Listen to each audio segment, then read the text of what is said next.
mga ka-TV, so panibagong upgrade ulit tayo dito sa ating Avanza. Meron tayo dito step steel, no? So, i-unbox muna natin.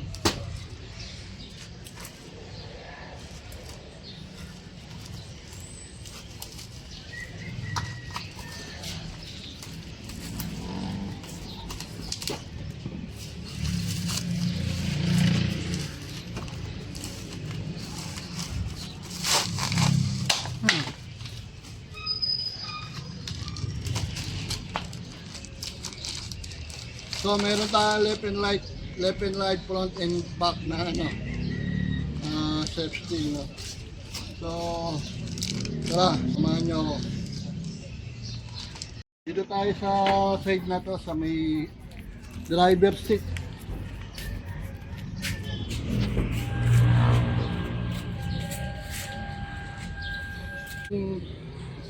So dapat yung driver nyo, punasan nyo rin. So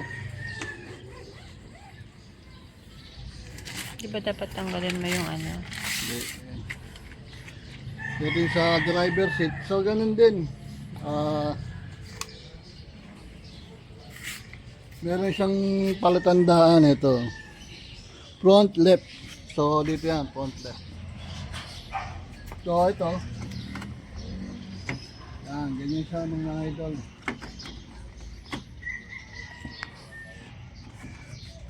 Kukunin nyo lang yung sakto. So, dapat meron tayong marking. So, yun guys, kailangan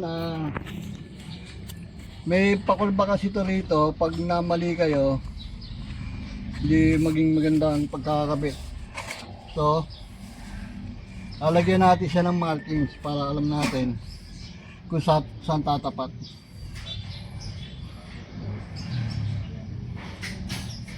So ito, lalagyan ko siya ng marking. So para alam natin kung saan yung ganan. So ayan yung markings natin guys.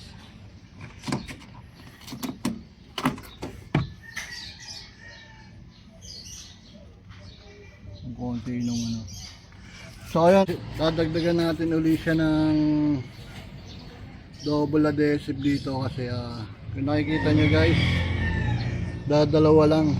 So dadagdagan ko siya rito para tumibay-tibay. Talagang natin, pagkakasyahin na lang natin to rito para madagdagan lang.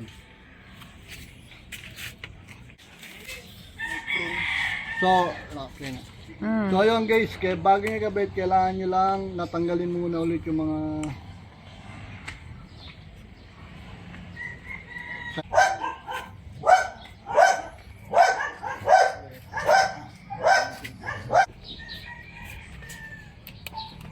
meron na dito.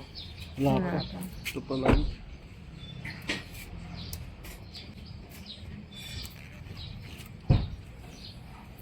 Yun guys, so need nyo tanggalin lahat ng back para dumikit siya. So may marker na tayo rito. May marker na tayo. Tatapat na lang natin yung marker. Ngayon isa lang.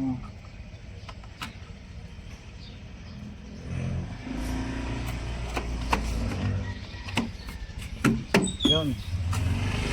Tumayo pa ng konti sa market. Gasgasin din ata ito. Yan, meron na tayo Piano block. Guys, papakita ko na lang sa inyo yung buong kabuuan mamaya pag naikabit ko na. So, yun. Abangan nyo guys. Roof rack. Ano? Roof rack. Roof rack para pwedeng kargahan sa bubong. Hindi. Naka-play. So ito guys, kakabit ko yung sa likuran. Real left nakalagay. So,